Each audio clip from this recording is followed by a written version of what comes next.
Shalom sahabat rohani yang dikasihi Tuhan, sebelum kita memasuki renungan ini, marilah kita berdoa. Kasih karunia dan damai sejahtera dari Allah Bapa kita dan dari Tuhan Yesus Kristus menyertai kamu. Amin. Firman Tuhan renungan bagi kita pada saat ini diambil dari kitab Ibrani pasal 12 ayat 12 sampai 13. Demikian firman Tuhan. Sebab itu kuatkanlah tangan yang lemah dan lutut yang goyah, dan luruskanlah jalan bagi kakimu, sehingga yang pincang jangan terpelecok, tetapi menjadi sembuh. Indah sekali firman ini. Tema yang kita ambil dalam teks ini adalah saling menguatkan satu dengan yang lain. Sahabat rohani yang dikasihi Tuhan Yesus Kristus, nats kita Ibrani 12 ini berbicara tentang berlomba-lomba berbuat baik dan berlomba-lomba dalam perjalanan perjuangan iman. Namun kata menang sama sekali tidak disebutkan dalam perikop ini. Sebaliknya penulis justru menekankan perlunya ketekunan dan disiplin. Dalam perlombaan yang paling dibutuhkan adalah bukan soal menang dan kalah, tapi ketekunan dan disiplin. Tanpa kedua hal ini, perlombaan tidak dapat kita nikmati, apalagi kita menangkan. Di kota Cremona, Italia, didirikan sebuah museum biola. Di museum itu ada ratusan biola kenamaan yang dipajang, termasuk yang sudah berusia lebih dari 300 tahun. Andrea Masconi ditugaskan untuk merawat biola-biola tersebut. Selama 30 tahun, tiap pagi ia memainkan sekitar 10 biola bergantian.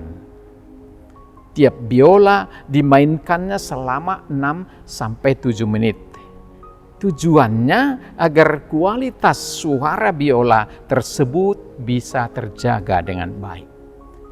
Seseorang pengunjung penasaran, lalu bertanya kepadanya, mengapa ia harus melakukan hal itu setiap hari?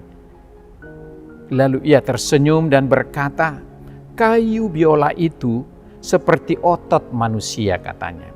Jika tidak dimainkan, biola akan cepat kendor dan rusak. Itu jawabannya. Sahabat rohani yang dikasihi Tuhan Yesus Kristus, otot rohani kita juga seperti itu. Harus dipakai agar tetap berfungsi prima. Dalam nas kita, penulis kitab Ibrani menggambarkan hidup Kristiani bagaikan perlombaan lari, atletik. Setiap peserta harus melatih otot-otot tubuhnya. Memang melelahkan, tetapi itulah satu-satunya cara untuk mempertahankan stamina, kebugaran. Dalam pertandingan iman, otot rohani bisa dilatih lewat ujian dan berbagai masalah.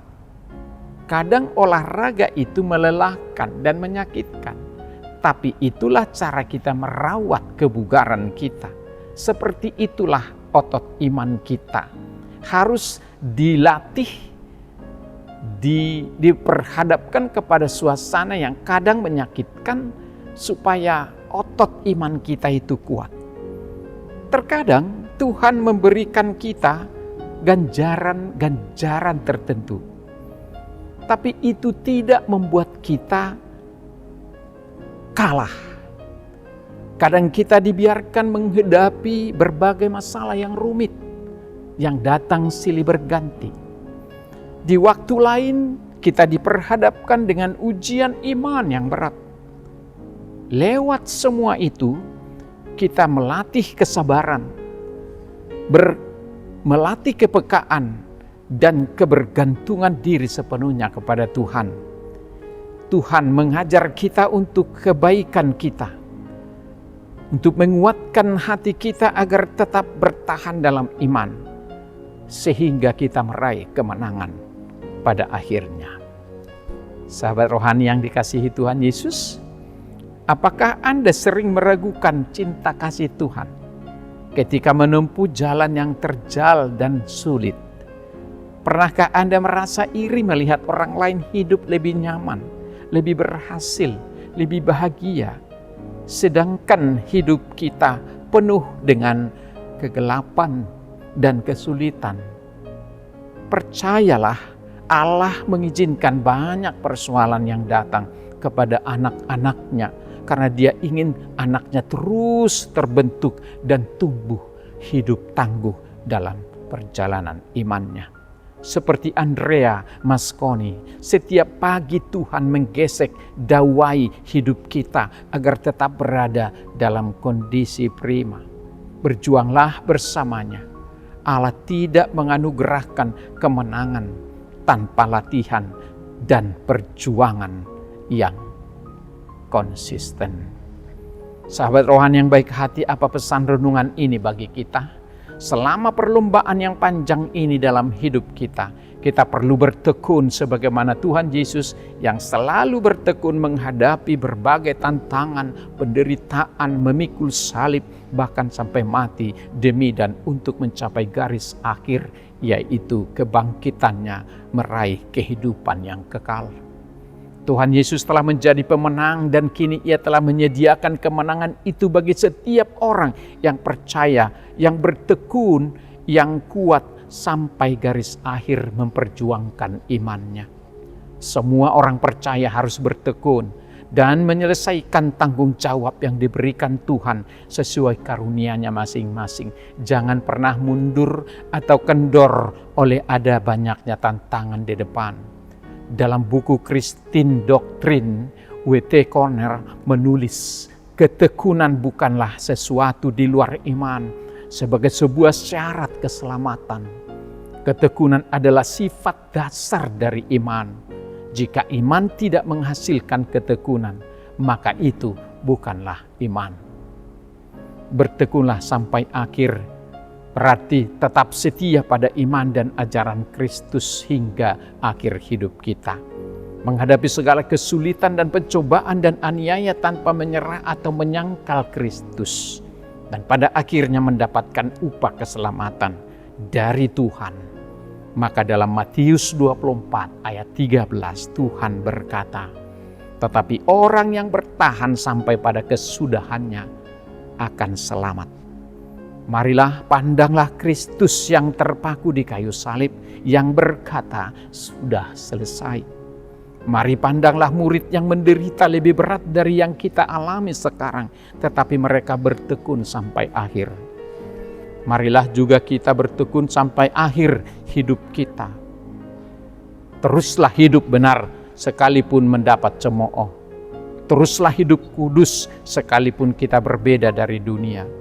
Dengan memfokuskan diri pada Allah, dan hendaknyalah kita sedang berjuang ini mengumpulkan harta di surga, bukan harta duniawi. Setialah sampai akhir, maka kamu akan memperoleh mahkota kehidupan. Tuhan memberkati kita. Amin. Kita berdoa. Terima kasih Tuhan atas firman-Mu yang telah menyapa kami saat ini.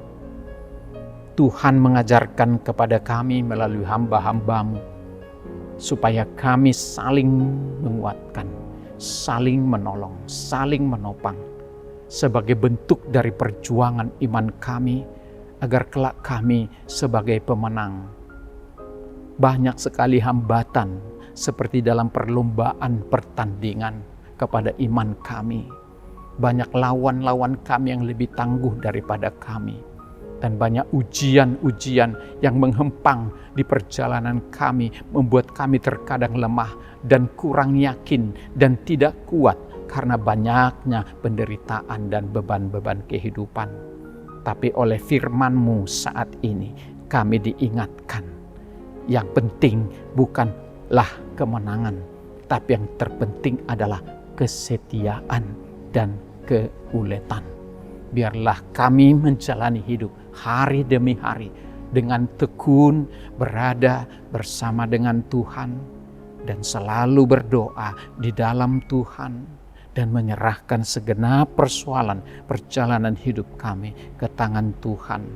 Karena hanya dengan tekun iman kami semakin dikuatkan. Terima kasih Bapa, kami paham bahwa hidup ini bukanlah sesuatu yang gampang untuk dimenangkan.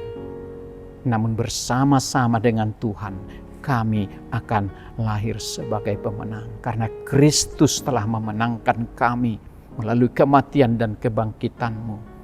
Dan akhirnya sampai kepada kehidupan yang kekal yang menjadi hadiah berharga bagi kami para pengikut. Jadilah kami anak-anak Tuhan yang setia sampai akhir. Tidak mau kalah walau banyak rintangan. Tapi semakin membangun otot iman kami untuk tetap berjuang hingga pada akhirnya. Terima kasih Tuhan, terima kasih. Berkati kami dengan anak-anak kami hari ini dalam pergumulan pekerjaan, pendidikan, perjuangan, melawan iblis, melawan kegelapan, sakit penyakit, dan godaan. Biarlah kami tetap tekun beriman kepada Yesus Kristus yang sudah memenangkan perjuangannya untuk kami semua. Terima kasih Tuhan, berkati kami hari ini dan semua orang yang kami kasihi. Ampuni segala dosa kami, sembuhkan kami dari sakit penyakit kami. Dalam nama Tuhan Yesus Kristus kami berdoa dan mengucap syukur. Amin.